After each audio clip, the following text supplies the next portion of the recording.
Rasulullah SAW mengatakan bu'itsu wa sa'atu kahataini, diutusnya aku dan datangnya hari kiamat bagaikan dua jemari ini.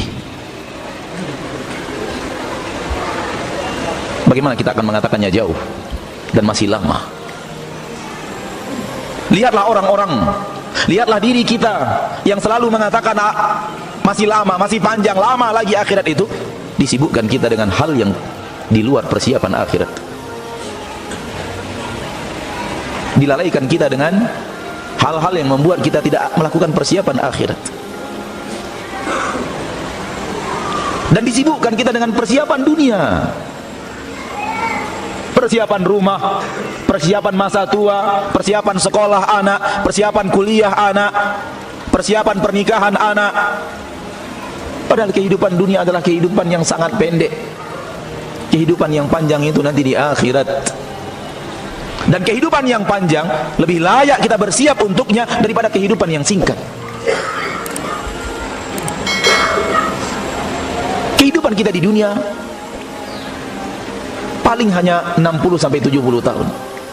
Sebagaimana dikatakan Nabi Muhammad sallallahu alaihi wasallam, kehidupan yang sangat singkat manakala dibandingkan kehidupan akhirat, yang mana kehidupan akhirat itu kehidupan tanpa batas waktu. Tanpa batas waktu. Kehidupan kekal abadi, tidak ada kematian di sana.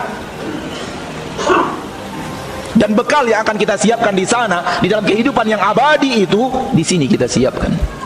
Dalam kehidupan yang lebih kurang 60 sampai 70 tahun, seandainya kita berumur mayoritas umat Nabi Muhammad. Boleh jadi lebih cepat, boleh jadi lebih lama sedikit dari apa yang dikatakan Rasulullah SAW. Namun rata-rata umur umat Nabi Muhammad antara 60 sampai 70. Kehidupan yang kekal abadi itu, kehidupan yang sangat panjang itu, ditentukan oleh 60 tahun usia kita di permukaan bumi ini.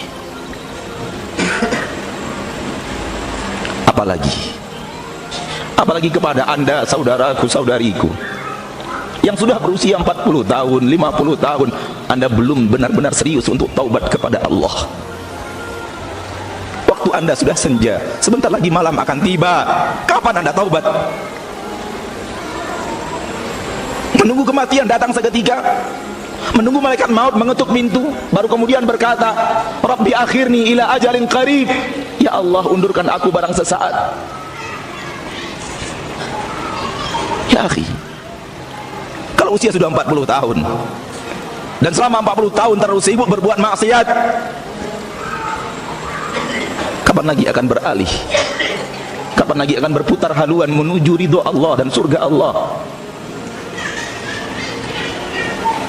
Sudahlah 40 tahun masa kita habiskan untuk berbuat maksiat kepada Allah. Sudahlah 50 tahun kita habiskan masa untuk berbuat maksiat kepada Allah. Mau dilanjutkan sampai akhir hayat? Selama pintu taubat masih terbuka, buat kesempatan, ambil kesempatan itu. Allah masih siap untuk mengampunkan dosa dan kesalahan kita yang tidak sedikit itu. Allah masih membuka pintu taubat kalau kita serius melakukan yang sekarang sebelum kematian datang. Pintu taubat masih terbuka luas. Innallaha yaghfiru dzunuba jami'an. Sesungguhnya Allah tabaraka wa taala mengampunkan dosa semuanya. Akan diampuni kalau kita serius kembali kepadanya. Dan apa yang ana katakan kepada antum yang berusia 40, 50 tahun sebenarnya tidak tertutup kemungkinan pintu yang sama untuk anda yang berumur 20, 30 tahun. Karena seperti yang kita katakan tadi, kematian tidak pernah menunggu kita tua. Kalau dia datang, dia datang. Kalau Allah pengatur kematian sudah mengatakan datangi, ambil nyawanya, takkan siapa yang bisa untuk mengundur barang sedetik, apalagi 1 jam untuk bertaubat. Hari ini anda bertaubat dan serius dalam taubat anda, besok anda wafat ke surga Allah, ke surga, tapi serius. Jangan main-main. Sesali masa lalu, tinggalkan kelakuan buruk, tinggalkan hati yang busuk, kembalilah kepada Allah subhanahu wa ta'ala. Di usia senja, kesempatan kepada kita untuk mengarah kepada Allah. Kalau kesempatan yang sedikit ini belum juga kita ambil manfaat darinya, besar kemungkinan sulit bagi kita untuk mengharapkan taubat yang diterima. Hari yang akan kita lalui di akhirat bermiliar-miliar lebih berat daripada hari yang kita lalui di permukaan bumi. Tak bisa dibandingkan berapa sulitnya kehidupan akhirat dibanding kehidupan dunia.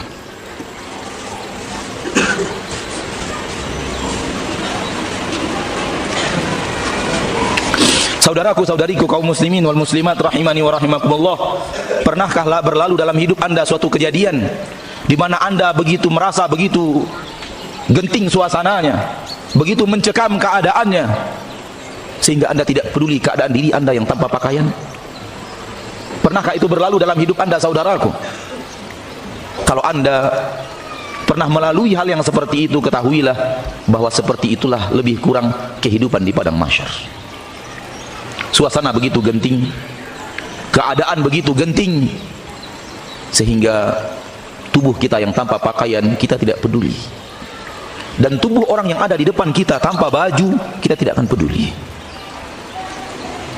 Ini menunjukkan gentingnya suasana padang mahsyar. Semua orang sibuk memikirkan keselamatan dirinya. Rasulullah sallallahu alaihi wasallam mengatakan,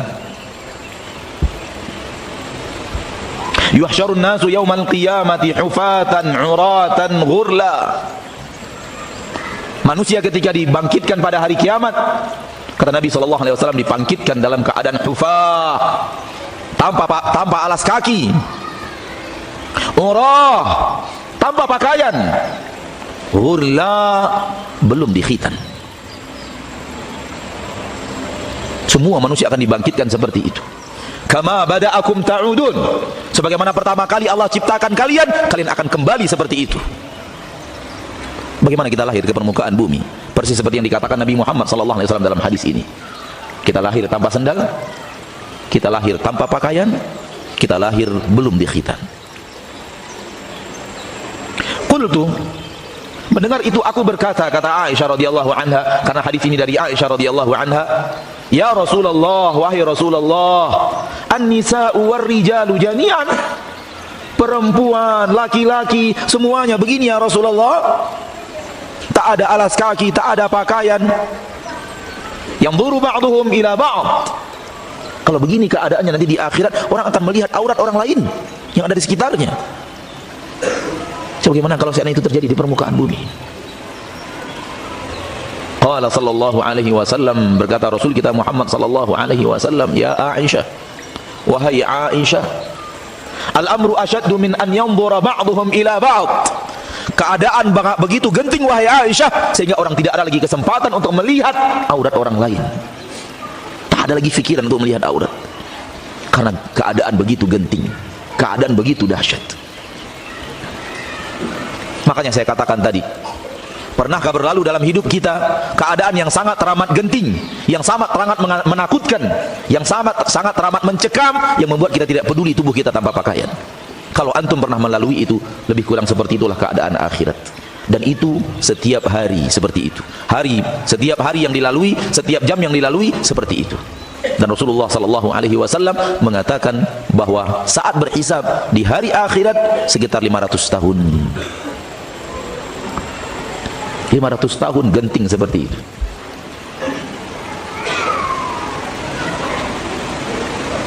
Wajar kalau Allah tabaraka wa taala berfirman di dalam Al-Qur'an surat Al-Muddatsir, a'udzu billahi minasyaitonir rajim, fa idza nufikha fin naqur fadzalika yawma idzin yawmun 'asir 'alal kafirina ghairu yasir. Surat Al-Muddatsir ayat yang ke-8, 9 dan 10. Fa idza nufikha fin naqur, fa idza nuqira fin naqur, apabila telah ditiup sangkakala. Ingat, sangkakala sekarang sudah di mulutnya malaikat Israfil. Fadzalika yauma idzin yaumun asir, maka pada hari itu adalah hari di mana hari itu adalah hari yang sangat teramat berat. Hari yang sangat teramat berat. Yang mengatakan berat Allah yang mengetahui padang mahsyar. Yang mengatakan berat Allah yang tidak pernah berdusta, yang tidak pernah memberikan sesuatu yang tidak nyata.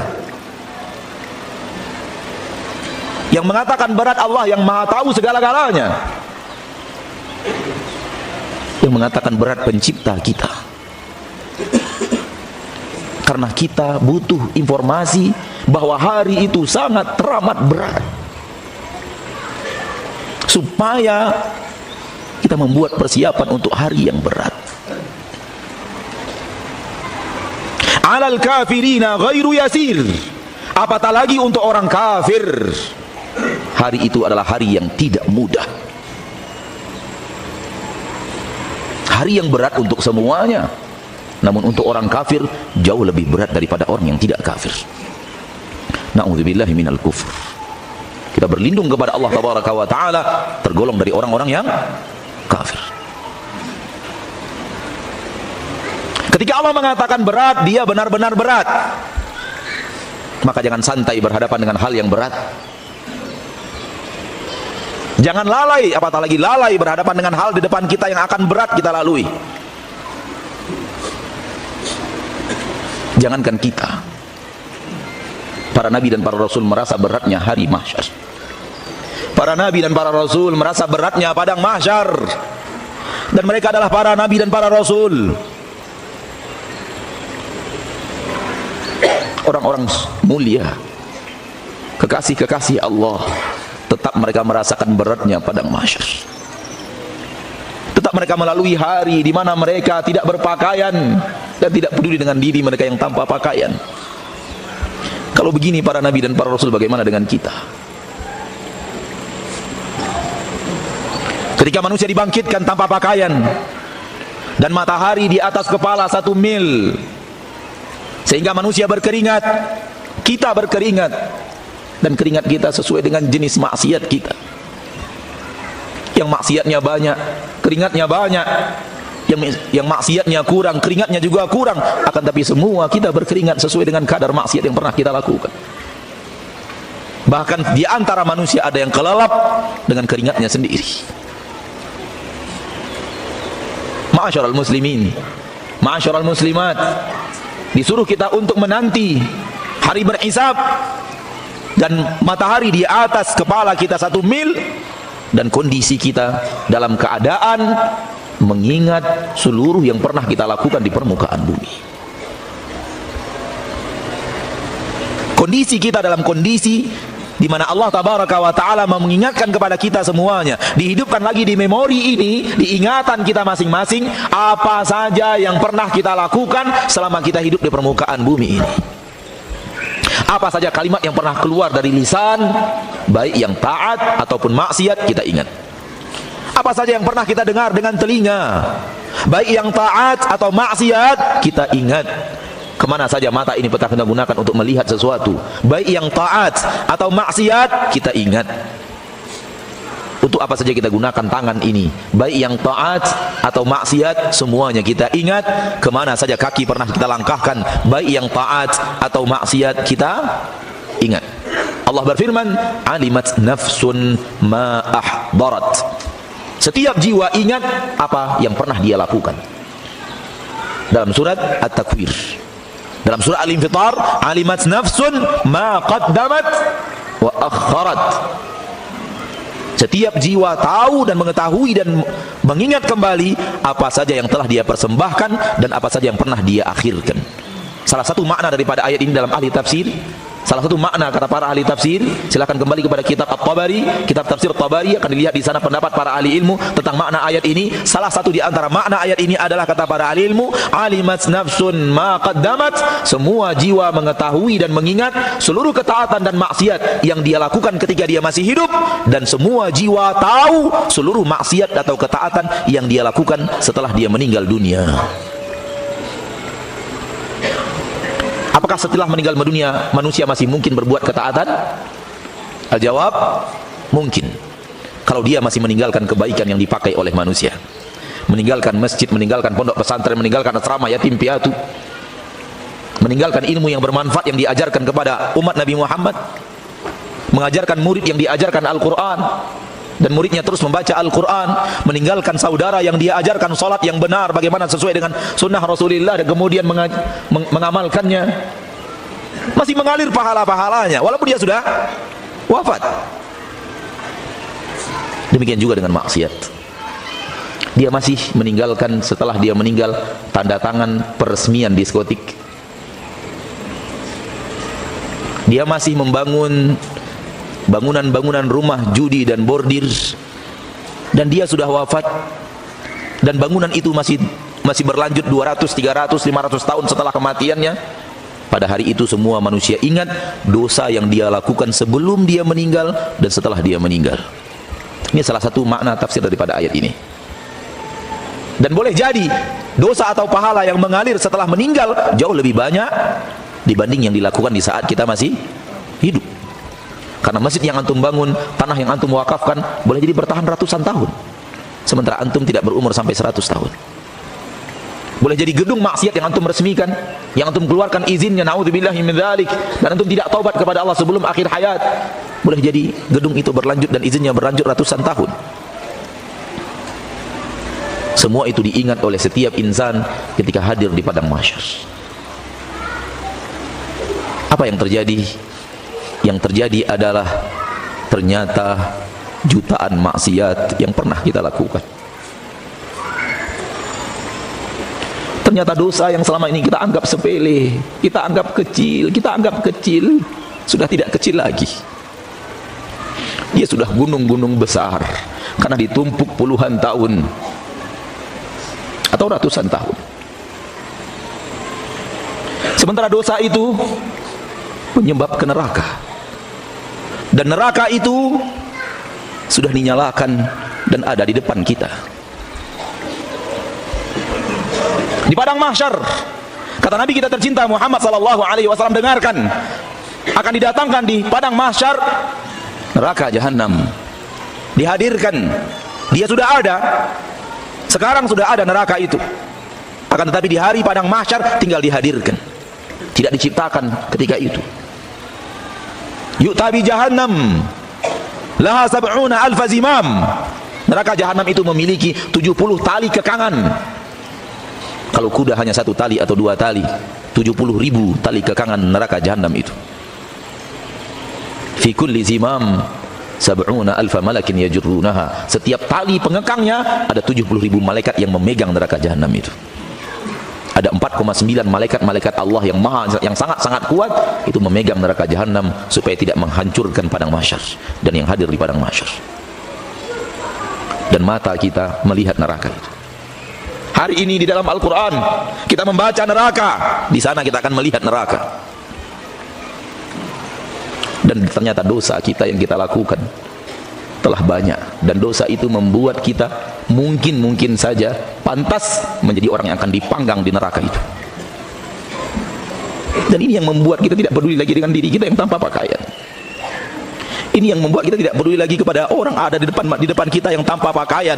Ini yang membuat kita tidak peduli kepada ayah kita yang ada di dekat kita lalu kita lari, ibu kita yang ada di dekat kita lalu kita pergi. Fa idza ja'atis sakhah, kalau sudah terjadi hari kiamat itu, yauma yafirrul mar'u min akhi, pada hari itu semua orang lari dari saudaranya. Ada saudaranya nampak dia tidak peduli. Wa ummihi wa abih, ayahnya dan ibunya, ibunya dan ayahnya, nampak ibunya di sana dia enggak peduli, dia pergi. Ayahnya ada di situ, di dekat dia, dia tidak peduli, dia pergi. Tidak hanya ayah dan ibu, wa sahibatihi wa bani, ada istrinya di situ, tak peduli dengan istrinya. Ada anaknya di sana, anak yang kita cintai, anak yang kadang-kadang kita berbuat maksiat untuk mereka.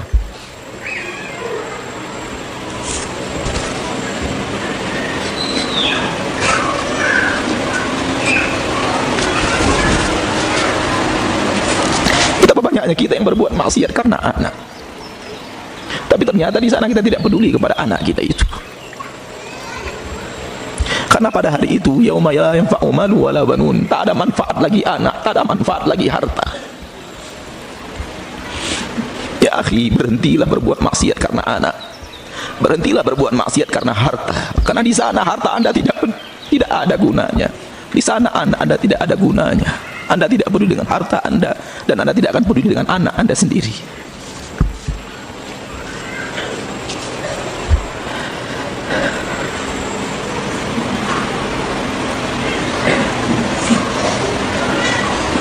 Sangat merugi orang yang merasa menjadi seorang ayah yang sukses menumpuk harta untuk anaknya, padahal dia tahu harta yang dia tumpuk dari hal yang tidak diridhoi Allah. Dia mengira membangun gedung bagaikan istana tempat tinggal anaknya akan menguntungkan anaknya, padahal belum tahu anak yang kaya hidup bahagia. Kita mengira kalau kita sudah memiliki keharta dan kekayaan, hidup kita akan bahagia. Betapa banyaknya orang kaya yang menderita, dan betapa banyaknya orang miskin yang hidup bahagia. Karena kebahagiaan tidak Allah letakkan pada harta. Bahagia tidak Allah letakkan pada fasilitas dunia. Ma'asyiral muslimin, ma'asyiral muslimat, yauma yafirrul mar'u min akhi, pada hari itu manusia lari dari saudaranya, wa ummihi wa abi, lari dari ayahnya dan ibunya, wa sahibatihi wa bani, lari dari istrinya, lari dari anak-anaknya yang ia cintai. Kenapa? Karena tidak ada lagi nasab di sana, seperti ayat yang tadi kita bacakan. Tidak ada lagi nasab. Kita memikirkan diri kita masing-masing. Kita memikirkan keselamatan kita masing-masing. Allah berfirman setelahnya, wa sahibati wa bani likulli imri'in minhum yawma idzin sya'nun yughni. Ayat ini teramat berat. Pada setiap jiwa, likulli imri'in minhum, setiap jiwa dari jiwa manusia itu, likulli imri'in minhum sya'nun yughni, mereka ada urusan yang membuat mereka sibuk masing-masing. Semua kita sibuk dengan urusan kita, tak peduli dengan urusan orang tua kita, tak peduli dengan urusan suami kita, istri kita, anak-anak kita, enggak peduli. Yang penting di akhirat itu nafsi, nafsi. Yang penting aku selamat, yang penting aku selamat.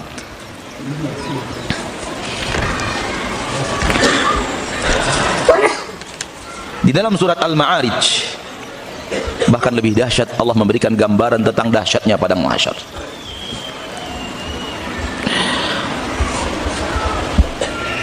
Allah berfirman dalam surah Al-Ma'arij ayat yang ke-11, ayat yang ke-9, ayat yang ke-11, 12, ayat yang ke-13, 14, 15 dan 16. Dengarkan Rabb kita berfirman, wahai orang-orang yang lalai dari persiapan akhirat, bukakan hati anda sebelum anda membuka telinga anda. Allah berfirman, Rabbul Izzati wal Jalalah, yawaddul mujrimu law yaftadi min adabi yawmi idzin bibani wa sahibatihi wa akhihi wa fasilatihi allati tu'wih wa man fil ardi jami'an thumma yunjih kalla innaha ladha nazza'atan lisyawa. Pelaku dosa dan maksiat pada hari itu sangat ingin menebus dirinya dari azab neraka pada hari itu dengan semua anak-anaknya, dengan istrinya dan saudaranya, dengan keluarga besarnya yang selama ini telah melindunginya, bahkan dengan seluruh manusia yang ada di permukaan bumi semuanya, agar dia bisa selamat. Allah katakan, kalla, sekali-kali tidak, itu tidak akan terjadi. Manusia tidak boleh menumbalkan orang lain di akhirat untuk selamat. Innaha ladha, yang ada untuk pelaku maksiat adalah api yang berkobar-kobar, nazza'atan lisyawa, memisahkan antara daging dan tulang. Pada hari itu, orang-orang yang kita cintai di hadapan kita ingin kita tumbalkan ke neraka. Yang penting kita selamat. Soal ingin, Allah sudah katakan, di akhirat nanti pelaku-pelaku dosa dan maksiat yang diyakin dia akan ke neraka, seandainya Allah izinkan dia menebus dirinya dengan seluruh anak-anaknya, ia akan lakukan. Maka jangan pernah berbuat maksiat ke neraka, penyebab jalan ke neraka karena anak-anak. Karena di akhirat nanti anda ingin untuk menebus diri anda dari neraka dengan anak-anak anda, dan Allah tidak akan terima, karena Allah tidak pernah berlaku zalim. pelaku maksiat ingin menebus dirinya pada azab, dari azab pada hari itu dengan seluruh anak-anaknya. Ya Allah, ambil semua anakku ada 10 orang, 6 orang, ambil semua, masukkan mereka ke neraka, selamatkan saya dari neraka. Lihat mana kasih sayang itu. Mana yang kasih sayang, yang kasih sayang itu dengannya kita rela tidak sholat untuk mencari nafkah. Mana yang kasih sayang katanya karena kasih sayang itu kita rela mencuri, kita rela korupsi, kita rela menipu, kita rela bersumpah palsu demi anak-anak kita. Di akhirat kita rela untuk mengorbankan mereka masuk neraka, yang penting kita selamat. Istrinya, saudaranya, keluarganya yang selama ini melindunginya, bahkan kalau bisa semua manusia masuk ke neraka, yang penting dia sendiri yang selamat. Bayangkan alangkah beratnya. Allah katakan kalla, sekali-kali tidak. Itu tidak mungkin terjadi, karena Allah sudah membuat keputusan alla taziru waziratun wizra ukhra. Setiap orang yang berbuat maksiat tidak akan menanggung maksiat orang lain yang berbuat maksiat. Semua hanya mempertanggungjawabkan maksiatnya masing-masing. Laha ma kasabat wa 'alaiha ma iktasabat. Man 'amila salihan falinafsihi wa man asaa fa 'alaiha. Semua ini ayat menerangkan kepada kita bahwa kita bertanggung jawab kepada diri kita masing-masing, dan orang lain yang berbuat dosa tidak akan ditimpakan kepada kita, dosa kita tidak akan ditanggung oleh orang lain. Oleh karena itu, jangan pernah tergoda dengan kawan yang mengatakan ambil saja, nanti dosanya biar saya yang tanggung. Ini ada dalam kehidupan kita. Kawan-kawan yang mengajak kepada maksiat, kawan-kawan yang mengajak kepada perbuatan dosa, ketika kita berusaha untuk menghindar, dia pun menggoda kita dan mengatakan jangan takut, saya nanti yang tanggung dosanya. Kita pun tergiur. Lalu kita berbuat maksiat dengan keyakinan dia yang akan tanggung dosanya. Di akhirat nggak ada itu. Ketika kita minta pertanggungjawaban dia, mana? Dia mengatakan urusan dosa kamu, dosa kamu. Ada dialog panjang antara penduduk mahsyar, sesama penduduk mahsyar yang Allah ceritakan di Al-Quran, yang kalau kita mentadabbur Al-Quran kita pasti menemukannya. Kalla, sekali-kali tidak. Engkau tidak bisa menebus dirimu dengan anak-anakmu yang kau cintai dulu di dunia. Engkau tidak bisa menebus dirimu dengan istrimu, saudaramu, keluargamu, seluruh manusia yang ada di permukaan bumi.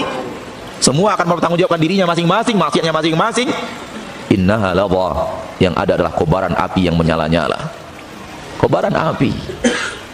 Belum lama ini pasar Ateh dan pasar bawah terbakar. Siapa yang berani mendekat ke kobaran api itu?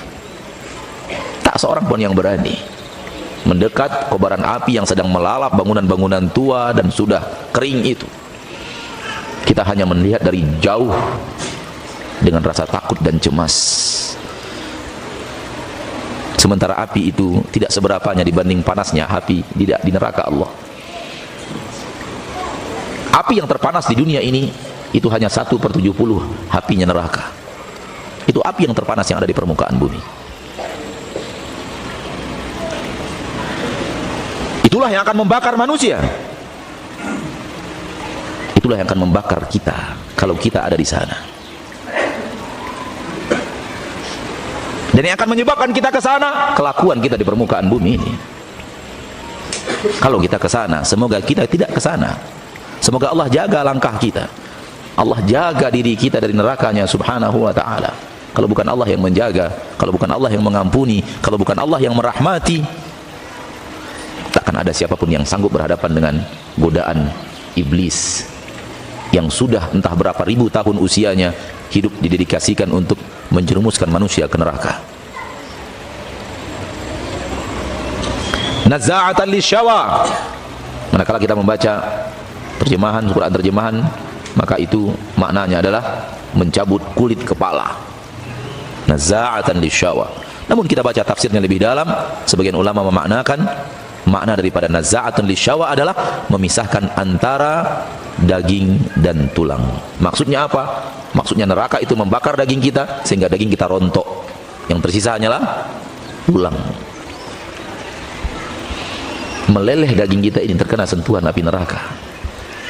Pernah melihat orang yang dagingnya meleleh kemudian tidak ada lagi daging di antara tulang belulangnya? Rasanya belum pernah. Sehebat-hebat kasus kebakaran dunia, masih tersisa jasadnya karena api itu tidak begitu kuat untuk memakan daging manusia. Beda dengan apinya neraka, allati tattali'u 'alal afidah, yang mana hati itu membakar sampai ke bahagian paling dalam bernama hati. Dibakar oleh api itu sehingga seluruh yang berbentuk daging meleleh keluar dari tulang. Terpisahlah antara daging dan tulang. Itu api neraka. Dan Allah ketika mengatakan ini bukan ilustrasi, ini kenyataan yang hakiki yang akan nanti terjadi di sana. Na'udzubillah kalau kita orang yang akan merasakannya. Ma'asyiral muslimin, ma'asyiral muslimat, rahimani wa rahimakumullah. Ketika daging kita sudah meleleh, sudah hancur, dan kita tidak meninggal, tidak mati, Allah kembalikan utuh lagi daging itu, lengkap dengan kulit-kulitnya, dipanggang lagi, meleleh lagi, utuh lagi, dipanggang lagi, meleleh lagi, utuh lagi, sehingga kita dikatakan hidup tidak hidup, dikatakan mati tidak mati. La yamutu fiha wa la yahya. Tak mungkin bisa dikatakan hidup orang yang tinggal tulang-tulangnya saja, dagingnya sudah tidak ada. Mana orang hidup seperti itu? Di dunia orang seperti itu pasti orang mati. Dikatakan mati, masih hidup. Walau hanya tinggal tulang belulang, dia merasakan dagingnya yang berguguran dari tubuhnya. Dan nyawa tidak melayang.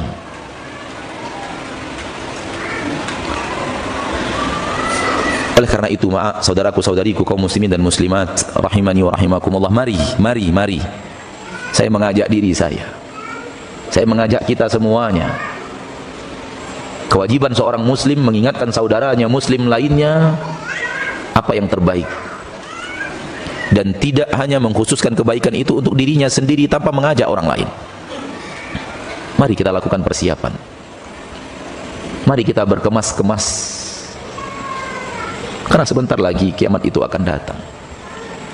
Kalau dia tidak datang dalam bentuk hancurnya dunia ini, dia akan datang dalam bentuk kiamat kecil yang bernama kematian. Gunakan kesempatan sehat sebelum datangnya masa sakit di mana kita tidak bisa beribadah. Gunakan kesempatan muda sebelum datangnya usia renta di mana mau beribadah semuanya serba capek-capek dan pegal-pegal dan susah digerakkan. Gunakan kesempatan kaya sebelum datang kefakiran, baru kemudian ingin berinfak, tak ada lagi yang mau diinfakkan. Gunakan selagi masih ada umur ini sebelum datangnya kematian, sehingga tidak ada lagi umur untuk bertaubat. Gunakan juga waktu yang masih lapang sebelum datang masa di mana kita benar-benar disibukkan oleh suatu perkara, sehingga kita tidak bisa lagi beribadah kepada Allah karena kesibukan kita mengurus perkara itu. Ini 5 nasihat yang sangat berharga, dan berharganya adalah untuk orang-orang yang mengerti nasihat itu. Adapun untuk orang-orang yang membacanya hanya sebagai untaian kata-kata penuh manfaat, untaian kata-kata penuh nasihat dan berlalu, maka nasihat itu tidak akan ada guna baginya. Tetap saja hidupnya diisi untuk maksiat, tetap saja kesempatannya digunakan untuk maksiat, tetap saja mudanya digunakan untuk maksiat, tetap saja kesehatannya digunakan untuk maksiat, dan tetap saja usianya sebelum datang kematian digunakan untuk maksiat. Akan tapi orang yang mampu menjadikannya sebagai nasihat teladan yang utama, maka dia akan memanfaatkan waktu yang ada ini untuk mengambil bekal. Bukankah untuk perjalanan panjang kita siapkan bekal kita siapkan makanan, kita siapkan minuman, kita siapkan kendaraan, maka kehidupan kita di akhirat lebih panjang dan lebih berat. Saatnya kita melakukan bekal, mengambil persiapan di permukaan bumi ini. Mudah-mudahan apa yang bisa saya sampaikan pada kesempatan yang berbahagia ini bermanfaat